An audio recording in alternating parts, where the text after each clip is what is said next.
2 months ago.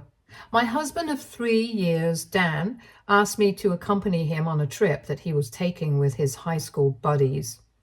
It was an informal trip that they were organizing themselves as a reunion of sorts, so I agreed. But then, about 2 weeks before the trip, he told me that there had been a change of plans and no spouses were joining the trip anymore. I was a little disappointed, but I didn't think too much of it because I believed him. Later on, I found out that he had lied to me, and I immediately filed for divorce because I also found out that coincidentally, he had been spending all his time with his high school ex while he was on the trip. I found out about it because Amy, one of his friends from high school, reached out to me on social media on the third day of the trip and told me that Dan had been spending all his time with Rachel, his ex. And even though it was none of her business, she wanted to let me know because a couple of hours before she sent me that text, she had seen them sneak into Rachel's hotel room together while everyone was out. And she did not get a good feeling about this, so she felt like she had to let me know. I was shocked because I never expected Dan to cheat on me, since we were in a relatively happy marriage and weren't even having any problems. I didn't know what to say to Amy, so I didn't reply. But I decided to call Dan up because I was desperate to believe that this was not happening. When I called him, he sounded pretty drunk, but I still asked him if he was having a good time before jokingly asking him if he had any high school exes on the trip as well. He seemed a little shocked by that question and went silent for a few seconds. But then he just laughed it off and told me that he had only dated one girl in high school and she was not there, so I had nothing to worry about. Until that point, I had been willing to believe that maybe Amy was just trying to prank me, or maybe she was trying to stir up drama. But when he lied to me and told me that his ex was not even on the trip, I knew that Amy was telling me the truth. I hung up without saying anything else and immediately started packing my stuff so I could move in with my parents. I didn't want to think about what was going on, so I chose to cope by keeping myself occupied for the next couple of days. The very next day, I spoke to my brother, since he's a divorce lawyer himself, and after explaining the entire situation to him, I told him that I wanted to go ahead with the divorce. My brother had been a bit skeptical about filing for a divorce because he thought I was being too quick to file for divorce. And right now, that's the problem that Dan has with this as well, that I'm throwing our marriage away too quickly. I had found out about Rachel being on the trip on the third day when Amy had texted me and he came back home 3 days later. By then, I had already moved out and was staying with my parents, and I had already spoken to my brother and was planning on going ahead with the divorce. After he came back home and he did not find me there, he started calling and texting endlessly until I finally replied to him. I feel like I have to mention that before he came back home, he hadn't called or texted me by himself, even once after that phone call that I had made to him. Anyway, I replied to his messages asking me where I was by telling him that I had spoken to Amy and she had told me that he had been spending all his time with his ex, and apparently they had even snuck into his hotel room together when nobody else was paying attention. And after getting to know all of this, I had no interest in staying with him anymore. So I had moved out, and I had also spoken to my brother, so I was filing for divorce now. Then I blocked him so he wouldn't be able to reply to that. But he showed up at my parents' place in the evening and started begging them to let him meet me. I had told my parents that I did not want to see him if he came, so they tried to get him to go away, but he refused. So eventually I agreed to speak to him just so that he would leave and stop bothering my parents. When he saw me, he immediately went down on his knees, started sobbing, and told me that he had screwed up and he knew it, but he just wanted another chance to make it right. The fact that he was not even bothered to deny anything broke my heart. And I told him that I didn't want anything to do with him anymore. But before I could say anything else, he told me that nothing had happened in the hotel room and they had only been there for a couple of seconds so she could borrow some cash from him. And since he had left his wallet in the room, they had to go back for that. He claimed that Amy must not have seen them come back, which is why she thought that something fishy was going on. But the only reason he had come to apologize to me was because it was true. He indeed had been spending all his time with Rachel, but that was just because she was newly divorced and she was the one who had approached him because she felt really alone on the trip. He started telling me that they were only spending time together in a platonic capacity. And the only reason he hadn't told me anything about it was because he did not want me to feel insecure or suspicious. But he hadn't realized that lying to me would just make the situation worse. That was not it for me, though, because I had reached out to Amy, even after she had sent me that message to thank her, and she also told me that she had found it suspicious right from the beginning when everybody else's spouses had joined the trip except for me. So that had come as another shock to me, and on speaking to Amy some more, I found out that Dan had told everyone that I had to leave for an emergency work trip, which is why I had been unable to join them. So I figured out that he had lied to me, and I'm guessing that he must have found out that Rachel was going to be on the trip and she's divorced now, so he decided not to have me tag along with him. So I brought that up as well while he was trying to tell me that it was all platonic with Rachel, and he did not deny it. He told me that he had indeed known that Rachel was divorced now, and that was a huge part of the reason why he did not want me on the trip. But it wasn't because he wanted to hit on her or whatever. He claimed that he was only avoiding the awkwardness on the trip by having me join them while Rachel would be there as well, since they had a very long relationship and an abrupt breakup. So that's why he knew for a fact that having his wife and ex on the same trip would be really awkward for him, and he did not want that because he wanted to have fun. And then he told me that even if they were hanging out as friends on the trip, he was sure that he was never going to see her again because she was a gold digger. Apparently, she had made him pay for every little thing on the trip, and if he would hesitate, she would bring up her sob story about her terrible divorce and how she just wanted a break from all of that, so that she had joined this trip at last minute in spite of the fact that she had been a stay-at-home mom and didn't have enough money of her own. He felt bad for her, so he had allowed her to treat him like her personal bank. But after this, he was sure that he was not going to stay in touch with her, even platonically. While he was telling me all of this, he was still on his knees and extremely emotional, so even I was finding it very difficult to keep my emotions under check. I didn't know what to say to him, so I just told him that I needed some time to think about things.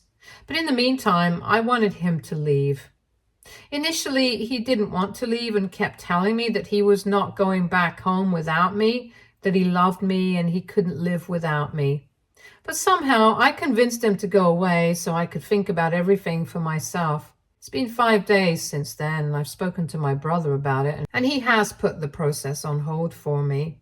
So we haven't yet filed the divorce petition, but it's ready for whenever I want to go through with it. The thing is, right now, I don't even understand what I want to do. It's true that I don't have anything apart from Amy's word to go off on, but that can be fixed if I just speak to a couple of other people who are on the trip and ask them if whatever Amy has been saying was true or not. I haven't done that because I don't want to get other people involved at the moment. It's also true that Dan and I have had a happy relationship so far. Maybe he's right. Maybe I shouldn't throw it all away over something like this, and I don't know. We could try marriage counseling or something. The problem is, I just can't imagine myself moving on from something like this because he lied to me repeatedly. That's what just doesn't sit right with me, because there was nothing going on. Why would he lie? I don't understand what to do. I don't want to be the bad guy here, but I'm so confused. AITA for wanting to divorce my husband over this? Edit. For those asking, Amy is very trustworthy. Dan has very few friends from high school who he's in touch with on a regular basis, and Amy is one of those people.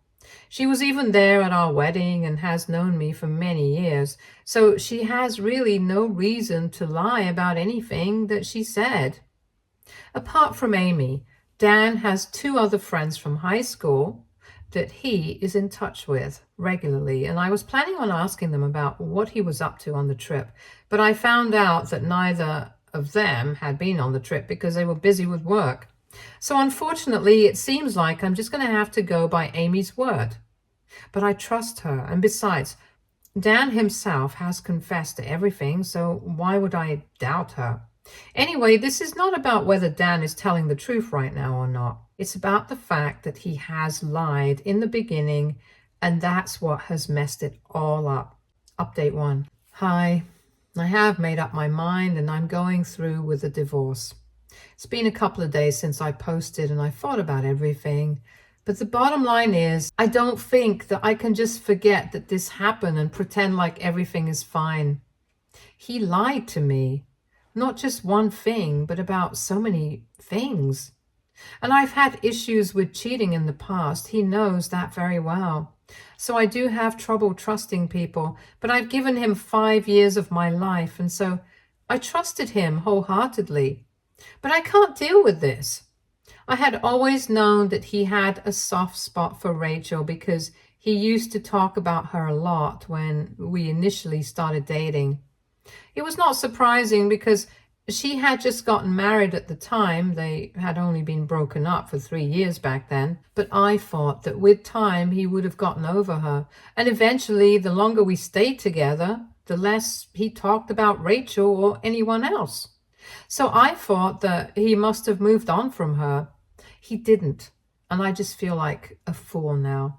I've been speaking to Amy about all of this because I don't want to talk about this to any of my friends, and she's the only person who already knows. And she has told me that even though Dan has been a good friend to her, she can't deny the fact that he screwed up on a colossal level. I also asked her if him and Rachel had been in their room for only a couple of seconds, because that's what he had told me. But she said that she had kept track of their coming and going, and she was 100% sure that they had been in the room for more than half an hour. She even got her husband to vouch for that, since she had mentioned it to him as well. And yeah, I don't think they were lying. They wouldn't even stand to gain anything from lying about something like this, and that's all I needed to know to cement my decision. So I've said everything that I needed to say to my brother, and he's going ahead and filing the petition tomorrow. Dan has been texting me from a burner phone, and I haven't blocked him yet, but after tomorrow, I will. I've been finding it very difficult to come to terms with all of this because 5 years is not a short time to spend with somebody. But after what happened, I realized that those probably didn't mean as much to him as they did to me. And it hurts so bad that I can't even begin to explain what I'm going through right now. I'm just lucky that I have my family by my side right now, and soon enough, when I talk to my friends about this, I'm sure that they will be with me as well. I just hope that the divorce is drama-free, because that's the last thing that I need to deal with. Update 2.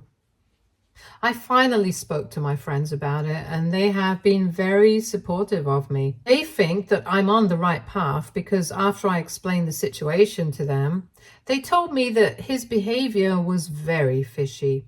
The fact that he had found out that Rachel was joining the trip last minute, and that's why he had made me back out of the plans, and then he had lied to me about spending time with her or her being there. It was just overall weird, and I made the right choice by leaving. I had been worried so far that I was overreacting and that one incident couldn't be enough to ruin 5 years of marriage. But it is, and I'm not overreacting. So I chose to reply to the messages that Dan had been sending me from his burner phone as well, and I told him that I had made up my mind. There was no changing it anymore. I told him that I had thought about it long and hard and I couldn't move on from something like this, so he had better stop texting me. I was also worried that he would show up again to talk to me in person, so I told him that right now I didn't even want to see him, and if he really wanted me to forgive him, then he should just stay away and let the divorce take its course. Then I blocked his burner number as well, but he decided to send me messages from a new account that he created on Facebook. He told me that I couldn't just throw away 5 years of marriage over one stupid little mistake, and he insisted that even though he had lied, it had been for my own good because he did not want me to get insecure. And he did not want me on the trip because he didn't want things to become awkward. He had already said these things and I didn't think that it made a difference. But then he told me that everything had been platonic between him and Rachel, and I just needed to trust him on that. Because apparently Amy wasn't even aware of what was going on, but I trusted her more than him at this point. He brought up the fact that Rachel was just using him for his money on the trip, and ever since he came back, he hasn't even spoken to her. But I don't understand how he thinks that's supposed to make me feel better about the situation. It just makes it sound like if Rachel hadn't been using him for his money, then he would have stayed in touch with her and put our marriage in danger. Clearly, he still hasn't moved on from her, and the past 5 years have been a waste of my time. Anyway, I did not reply to his messages and I just blocked that account. He has already been served, I'm assuming, and in a couple of weeks he's going to have to respond to the petition.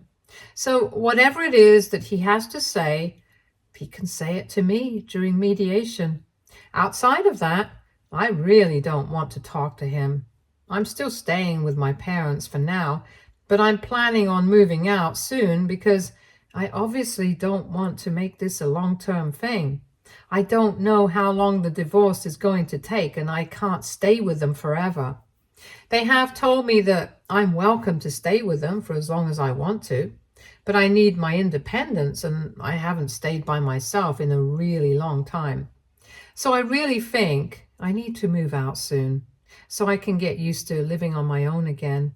I've already started looking for apartments near my workplace, and I'm hoping that I can find something soon. My friends have also offered to help me out because there are still a lot of things that I have left back home, but I really don't want to go back and collect them myself because then I'll have to meet him in person, and I'm not ready for that. So I've spoken to a couple of my friends, and they've told me that if I want them, they are going to go and bring all my stuff and help me move out permanently. I've been on the fence about it for now because I don't know how Dan is going to behave with them, because in the messages that he had sent me, he sounded pretty annoyed with me.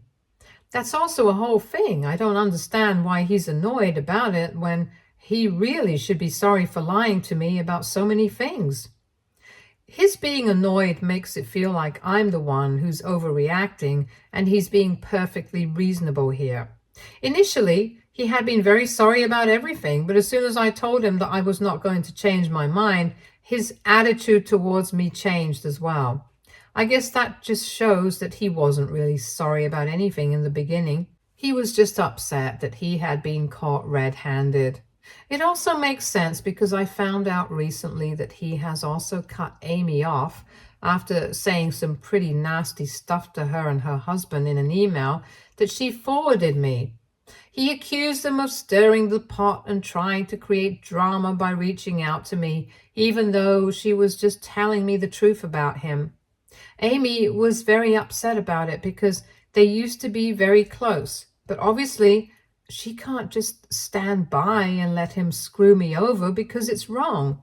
And I told her not to feel too bad about it because she chose her morals over her friendship, and that's what made him so upset. because she chose her morals over her friendship, and that's what made him so upset. So it really doesn't matter. Update 3. Hey, it has been 2 weeks since my last update, and finally Dan responded to my petition and he's not contesting the divorce. We might not even have to deal with mediation because he's agreed to all my terms. I found it kind of shocking at first because it's not like we haven't had any contact in the past 2 weeks.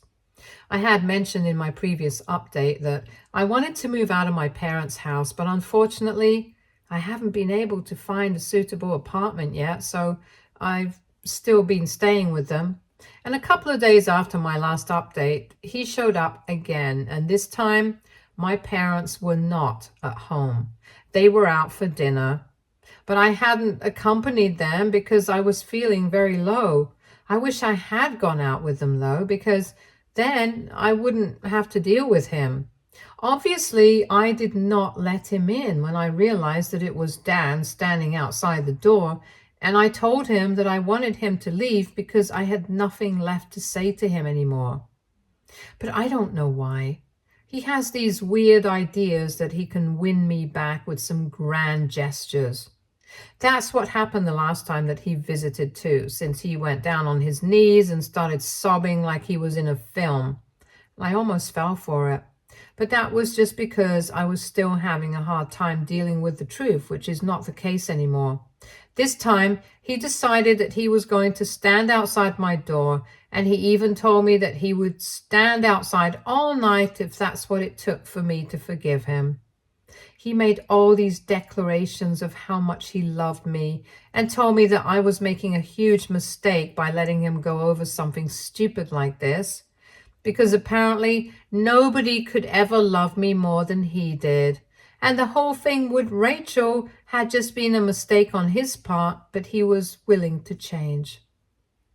All I had to do was forgive him. But I told him that I didn't intend to forgive him, so it would be better for him if he left. I wasn't even taking him seriously. I just wanted him to go away so I could go back to scrolling on my phone. But eventually, when I realized that he wasn't going to go anywhere on his own, I decided to bluff and pretended like I was calling the cops on him. I made a whole show of it because I was really bored, and also I wanted to know what his reaction would be. So I spoke very loudly on the phone and pretended to speak to the cops. And then he started screaming at me, asking if I was serious about this. And I pretended like I had indeed called the cops on him. He immediately started cursing at me, and within minutes he got back into his car and drove off. That was pretty funny, and I'm guessing it was part of the reason why he did not want to contest the divorce. Obviously, after that, he must have figured out that I didn't actually call the cops on him and I just made a fool out of him. Anyway, a few days after that, I decided to send a couple of my friends to collect my things from his house so I could bring them here and make it easier for me to move out permanently. And just like I had feared, he behaved terribly with them. At first, he accused them of being thieves and started yelling at them, saying that he was not going to allow them to enter his house at any cost. So my friends had to call me up and put me on the phone with him, and I reminded him that I had paid my share of the rent earlier, and if he didn't allow me to take back my things, I was going to sue him. We had a really bad argument on the phone, but eventually he did allow my friends to enter and pack my things so they could bring them to me.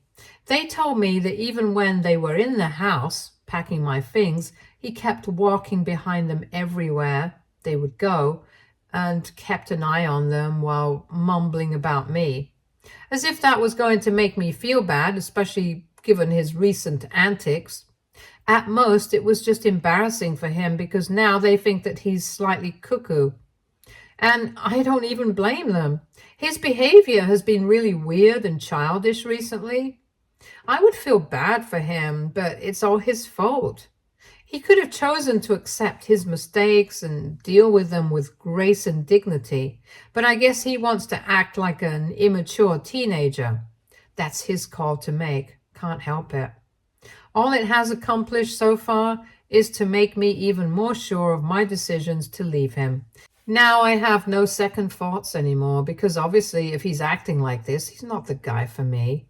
And it's not like he's acting immature all of a sudden. Even earlier, when we were happy together, he did have a childish streak that would come out whenever he would get mad at me. But at least back then I was able to ignore it because I was in love with him and it wasn't as bad as this. But lately, he's just been embarrassing.